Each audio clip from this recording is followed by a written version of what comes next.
and a lot of growth to happen. But that's the awesome part about being a coach is the opportunity to have an impact, right? The opportunity to see a young man grow every single day, and trust me, me included, me and our staff included. We've played 3 games. We've learned a lot about ourselves, but we still got a lot to improve on, right? We've learned a lot, but we still got a lot to grow in. So that's going to be the big push for our team this week. But talking about the game on Saturday night, man, proud of our team battling. You know, I met with our leadership group here earlier today and talking about that. I always ask them, what did we learn? What did we learn? That's my first question after every game. What did we learn?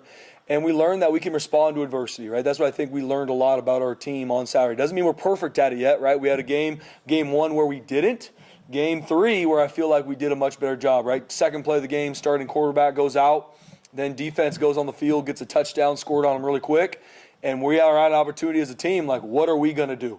And so proud of Max Cutforth coming in, leading our offense on a touchdown drive. Defense gets a stop, right? So our guys responded the right way. There's still a lot of other times in the game that we a lot to improve on. Obviously, I know defensively we give a lot of yards, right? There's a lot of things in this game we got to continue to look at and grow in, but proud of how our guys were able to respond. Proud of how our offense was able to establish a run game. That's something that is a DNA part of our team. Proud of them. I thought Maddox, talk about just an absolute warrior. That's who he is. Wrapped his leg up, found a way to play this game because he's a tough competitor and he loves his team. It ain't about what's best for Maddox. It's about what's best for the team, and that showed on Saturday. Proud of our guys stepping up. I thought our O-line tight ends did a really good job. It was awesome to get Matt Lauder that touchdown on his birthday, which is really cool. We got Matt Lauder and Matt Wagner, same birthday on the same day, which is crazy. So I found that out on the game like this. Wow, how did I miss this last season? We call them the Mats. The Mats had the same birthday, so it was cool to see him get a touchdown. Both those guys have been playing really well. I thought Latrell Caples had a really, really good game too, man. Really consistent, blocked his tail off, had some huge third down catches. Just really proud of his leadership too and where he's continued to grow too. Obviously, running back wise, all 3 of them played really well. Dylan Riley, no one deserves it more. At the end of the day, practices his tail off, man. Practices his tail off, and for him to be able to be explosive the way he is. And once again, that's a product of also the offensive line, tight ends, receivers doing a really good job getting him free. But so proud of Dylan. I thought Malik and Sai both played really well too. So we got a really good problem on our hands to be able to continue to figure out the touches and who we're going to get the ball to, because all 3 of them have done a really good job. Defensively, although we gave up a lot of yards, way too many points, all those things, and I'm with everybody saying that, they played really, really hard. And when I watched the game on live and then watched it on the airplane coming back, proud of the effort and mentality our defense played with. Hats off to Air Force. They gave us a lot of different looks. There's some things we messed up schematically. We need to have better adjustments, and we didn't. That's on us as coaches. But our guys played really, really hard. Now we just got to make sure we're consistent to do our job every single snap. Gave up way too many 3rd and longs against the team. That honestly is really hard to get into 3rd and long. And we lost those as a defense, which then led to long drives and obviously touchdown scores. But our guys played really, really hard. Ty Benefield, Marco Notarini played extremely hard, very productive, played their tail off. I thought our front played really well too. Hats off to Braxton Feely and Jaden Virgin Morgan. Those 2 guys were war daddies on Saturday night, and we needed them to be. And proud of Bowen Phelps coming in and playing a huge role for our defense on Saturday night and did a really good job. So, and looking at special teams, Colton Boomer, I don't know, how many kicks we have? 8? I can't do the math right now, 7? And those touchbacks were deep, right? That's a huge part, man. I told our team, let's not lose sight of how impactful that is in regards to field position. We've been on the other side of it where we're covering kickoffs every single down and obviously gave one to the house up last season. That's a huge part of field position. Oscar and our punt team doing a really good job flipping the field. Where we need to grow is our coverage units. We talked about that a week ago. I think we're close. But we got to buy into our punt return and our kickoff return and really create field position. And we didn't kick any field goals on Saturday night, but we did a really good job with PATs, which we missed one a couple weeks ago. So I've never taken a PAT for granted either. Colton Boomer and our protection did a good job. So a lot of things to grow in from the game. Proud of how our team responded and proud of where we're growing to. We obviously got a huge opponent coming to the Blue this Saturday night, man. We're going to need Bronco Nation every bit of their juice. Saturday night, I know the game's been sold out for a while. And that's a testament to our fan base. Cannot wait to get on the Blue and see them.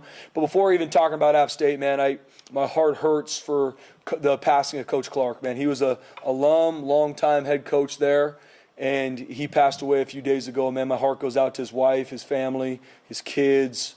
And I know I can only imagine. I know App State and their fan base and their coaches and players that know him are sad too. So my heart goes out to him and his family and going through this loss. App State's a really, really good football team. Coach Loggins has done a really good job, even in the short time he's been there. I mean, Coach Loggins is a long-time NFL coach, had a ton of success. I mean, their quarterback coach, Coach Peyton Manning at the Indianapolis Colts, schematically, they are going to attack you offensively. Coach Loggins, the play caller, runs the whole thing. I mean, they're going to give you tempo, shift, motion, formation adjustments, 11, a lot of 12 too. Like, they've got a talented roster that is going to attack you offensively. And we know with a bye week, they're going to have everything for us to defend defensively. And we got to be ready for that, and we got to play really, really hard.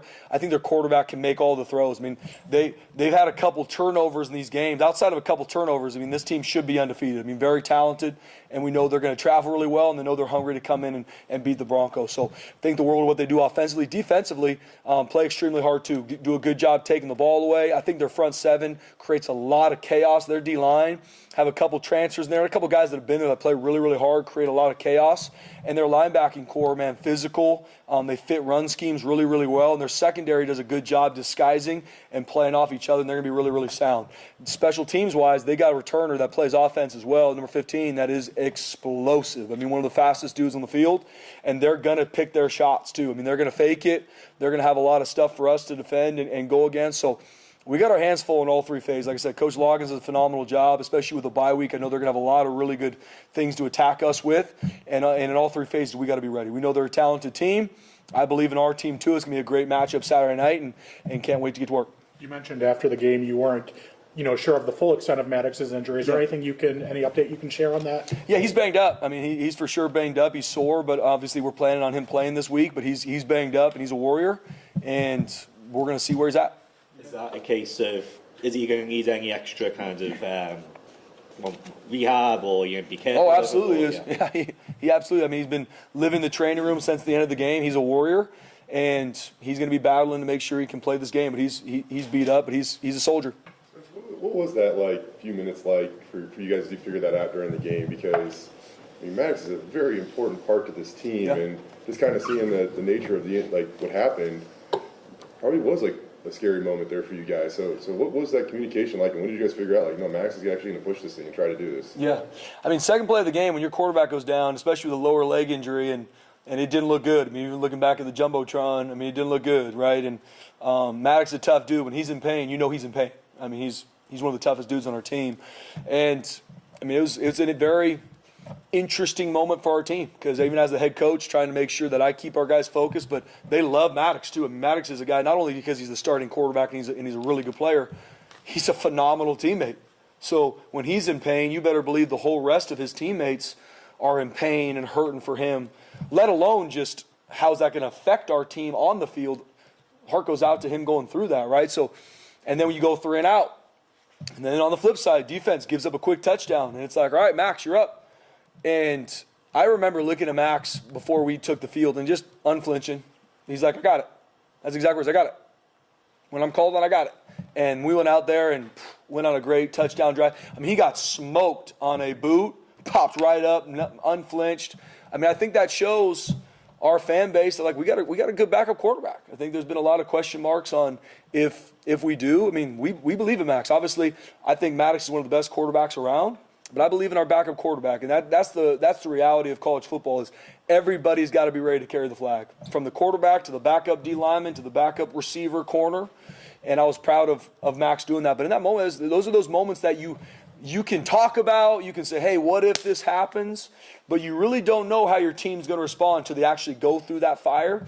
And I'm proud of how our team responded. And I think we can learn a lot from it. But those moments that, I'm not even going to lie to me. I mean, underneath my breath, I had some conversations with my Lord and Savior on that sideline. I can promise you that. He came back. It looked like he grabbed his helmet, and you guys still had the ball. When then he went back there and started running. I mean, was he trying to prove that he was good enough to go back in, or were you wanting to let Max finish that drive? Or? Yeah, we got a lot of protocols, BJ. Obviously, our training staff does a phenomenal job. Jeremy Bush and our entire training staff. So there's a lot of protocols that it ain't just when a player says I'm ready that we got to go through. And obviously for me, in game, going through it, I get told what happened, and then we'll keep you updated. And then right when the drive was over, I can't remember exactly when they told me that Maddox is going to be back up. I think we were on defense after the touchdown drive. But there's a lot of protocols we go through to make sure we're putting our players in a good spot. Pre-injury and post-injury, Maddox showed a lot of poise in the pocket and had great pocket presence. So what did you see just in that aspect from him?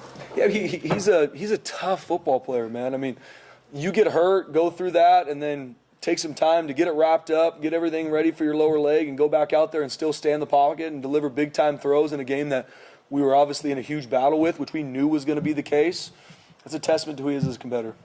What's the plan for the running back room? Yeah. And obviously, it's probably going to change week to week, game to game. But even inside that, what's the working plan? Yeah, great question, Prayer. I mean, we're still working on that right now. I mean, like I said, we so proud of what Dylan was able to do on Saturday night. Like I said, I think Malik and Sy did a really good job too. We got to continue to look at ways. Who's going to get the ball in situations? What do these reps look like? How are we going to rep them?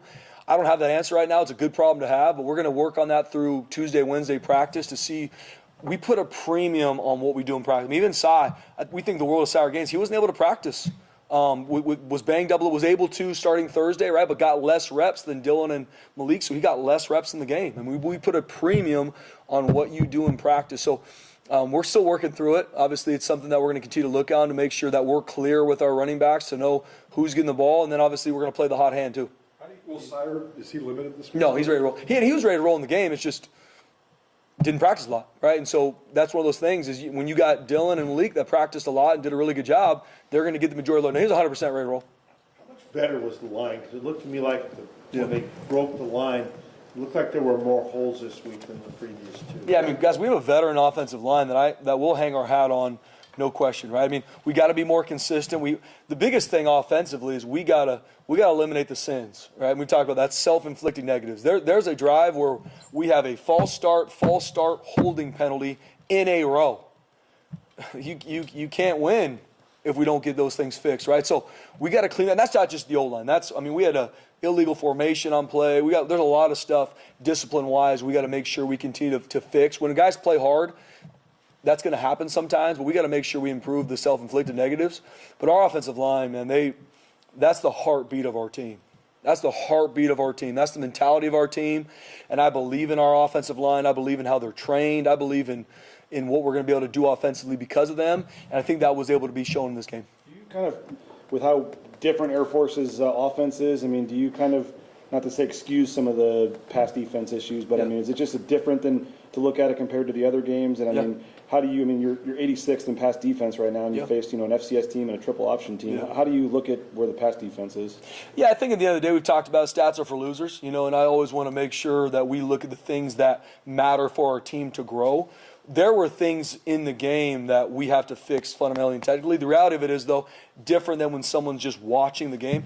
You got to play certain coverages to defend what we're seeing for a triple option, right? So you're not able to maybe have some adjustments or switch ups that you're needed. Now, there are multiple pass plays on Saturday night, BJ, that we did not execute correctly. So I'm not by any means taking away from the fact that being the 86th in pass is good. It's not. And we have to fix it. But it's not what I would assume maybe some of our fan base see that, well, they should just do this. As a defense, you have to defend Air Force very different than defending another offense, and so you're only able to play certain coverages. We got to make sure we're more disciplined in some of the, especially later in the game, we know they're going to pass it. We had some busts, and that can't happen. Early in the game, some of the things that we were able to lose, there's some schematic attacks that we have to play better, but it's just the reality when you're playing a team that can run the ball the way they can. But looking at the bigger picture, Spencer, I mean, going back even to last year, we've asked you this question several times, and it's kind of a common theme. But what are you seeing in terms of looking at the big picture of this issue that keeps coming up or doesn't go away? Yeah. At the end of the day, and I agree with what you're saying, Brad, I mean, you have things football-wise that you're always going to work to grow in, right? And when you have a team that is going to go against an Air Force that is going to run the football consistently, you have to find a way to stop the run, right? Which we did, and then there were some things that they showed us that we didn't fit great, and we were able to give explosive run plays. But for the DNA of what they did, we fit that really, really well. There's going to be some things in the back end that are going to be hard. Now, I'm not taking anything away from the fact that we have to grow our pass defense, guys. And yes, I said it last year, Mike. We said it in the offseason. We said it is not something that we do not know as a defense, not only as the head coach, our defensive coordinator will say the same, our defensive back coach will say the same, but there's always a lot more than meets the eye, and there's a lot more there than just stats. That does not, like I said, run away from the fact that there's a lot we need to improve on. I believe we have more than enough in regards to the players. We got to make sure we do our job consistently, and that is what we're going to really continue to work on this week. For me, it's all about, it's all about us growing week to week, right? I mean, guys, there is a lot in all three phases. No different. I mean, you look at an offense that scored 49 points, there's a lot on film. We need to make sure we grow in offensively too, right? So just because of a stat doesn't mean that that's how we see if we've got it figured out or not, right? We give up 500 yards of offense. There's some good stuff we did on defense, though.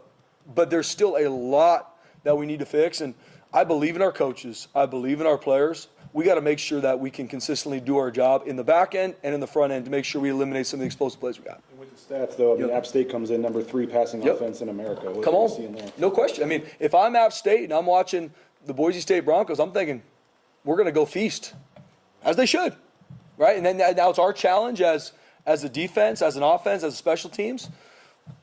We got to make sure we're ready. And that's the reality of college football. That's what you love about this game is come Saturday night, it ain't going to be, well, what about this? What about this?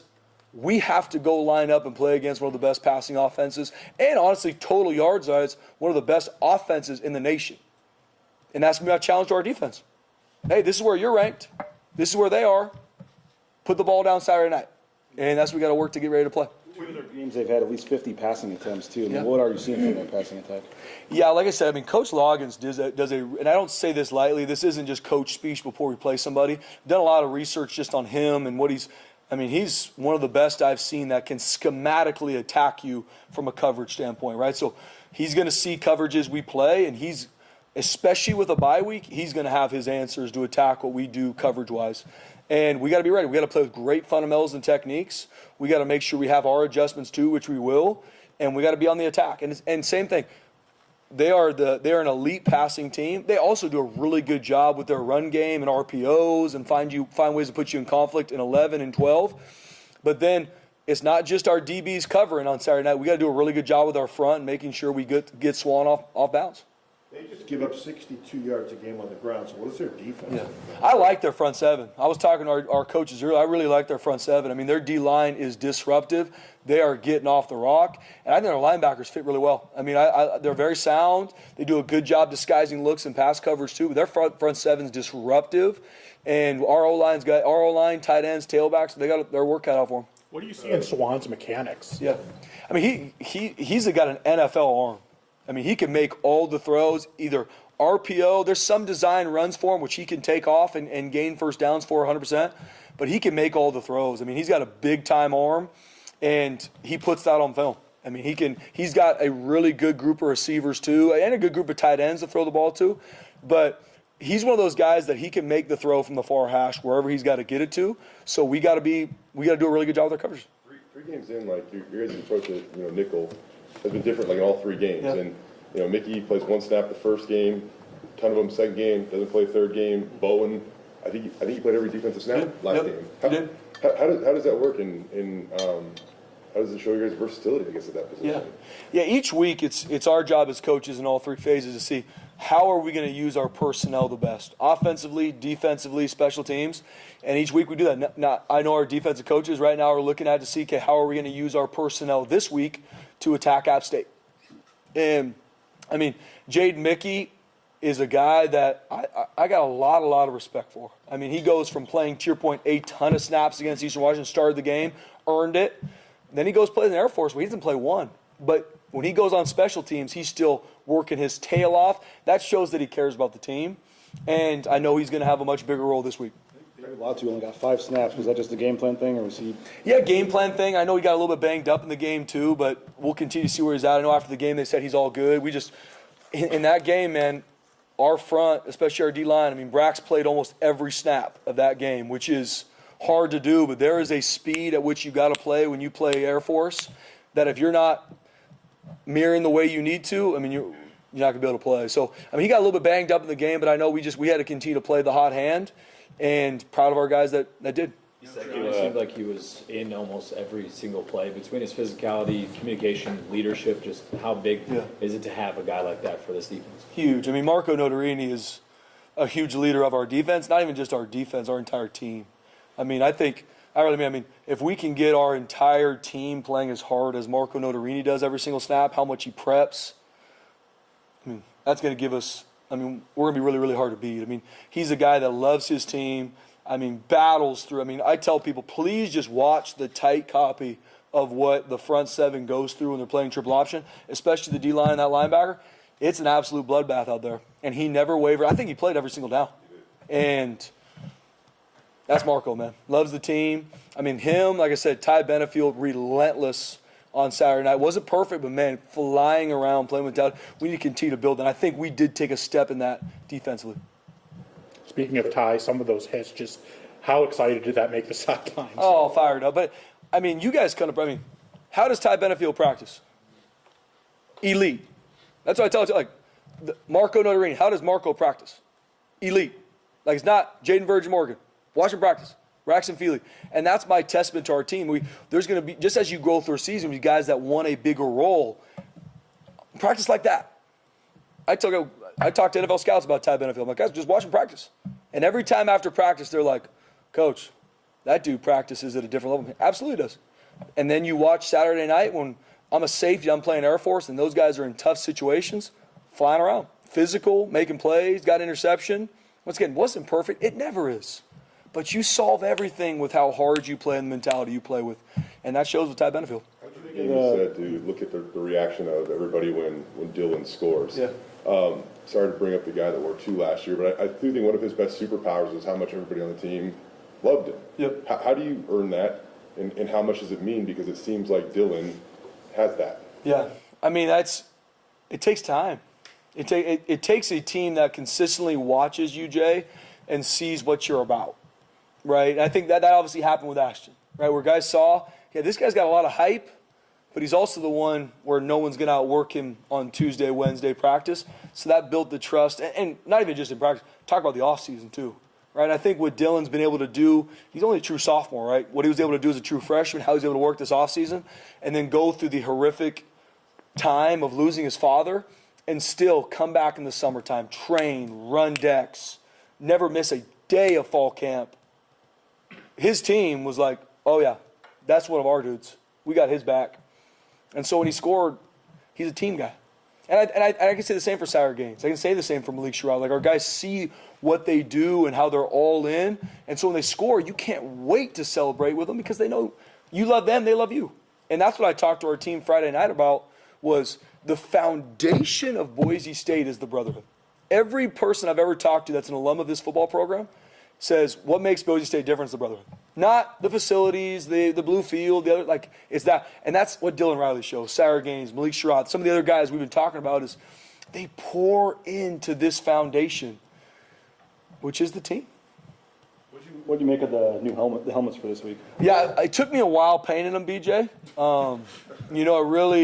I was homeschooled, so I can do that kind of stuff, but no, I mean, I think it's awesome, man. I mean, when we showed it to the team, I don't know, Coach showed them a couple weeks ago, they got fired up, which for me, anything to get our players having some fun and getting fired up gets me excited. But I think they're awesome. I mean, especially just a testament to the state, which we really believe that the blue is the front door to this state. I think it's awesome. I know a bunch of our players are going to want them. I'm sure a bunch of supporters are going to want them. And I'm also fired up that we're in all blue.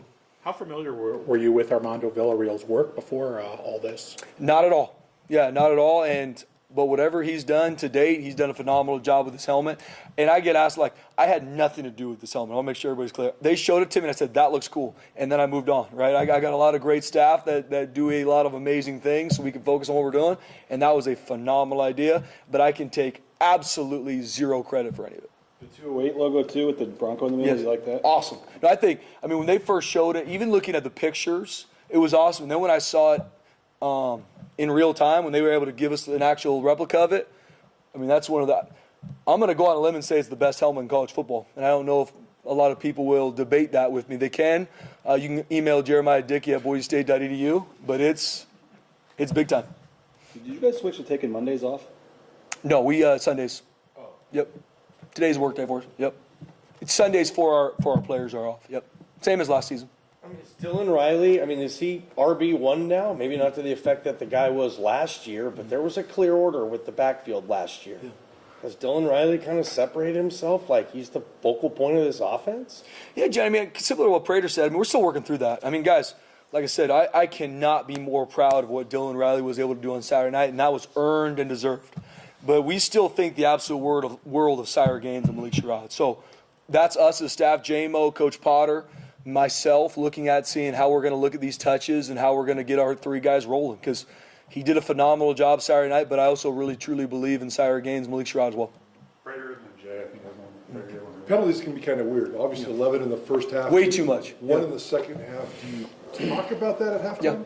Yeah. And Absolutely. what was that conversation like? Yeah, way too many penalties, Prater. It's been the most penalties we've had in half. I couldn't even tell you, but a long time. And just like anything, we got to fix them. Especially the ones that we have to make sure are the pre-snap penalties, right? The false starts, some of those things can't happen. Some of them are bang that we got to teach better, right? Roughing the passer or not. Those are things we got to make sure we teach. But our guys are playing hard. I'm not ever really overly frustrated with those. We got to teach it and make sure they don't happen. But the pre-snap penalties are the ones that kill you. And obviously the personal fouls. We didn't really have any true personal fouls that show a complete lack of discipline like we've had game 1. But way too many penalties, man. We're playing behind the sticks. We're giving up first downs defensively. So it's a point of emphasis. We've talked as a team, and we had a long talk as a staff to make sure that doesn't happen again. Spencer, it's been here a while. There was at one point in time you guys had to beg students to almost come to the game and fill out that student section. And you guys have sold out the student section within an hour. All the tickets were claimed for the second straight home game. What does that mean for you guys? I'm very open. I really, truly believe, and I know App State's going to try to put this to the test always, which as they should. I believe we have the best fan base in the nation. I talk to a lot of head coaches that are in the offseason. Yeah, man, we're working our tail off to hopefully get people out and get the students excited. And I'm like, I don't think about that 1 second. I know the second that ball gets put down on the blue, that place will be rocking. Our students will be there loud. They'll stay there. I am so thankful for Bronco Nation, our students, and our fan base. I really believe it's the greatest fan base in the country. Sean, I think you had one. You good? Okay. Anyone else? Cool. Thank you. Thanks, guys. Actually, Spencer, I do have a question.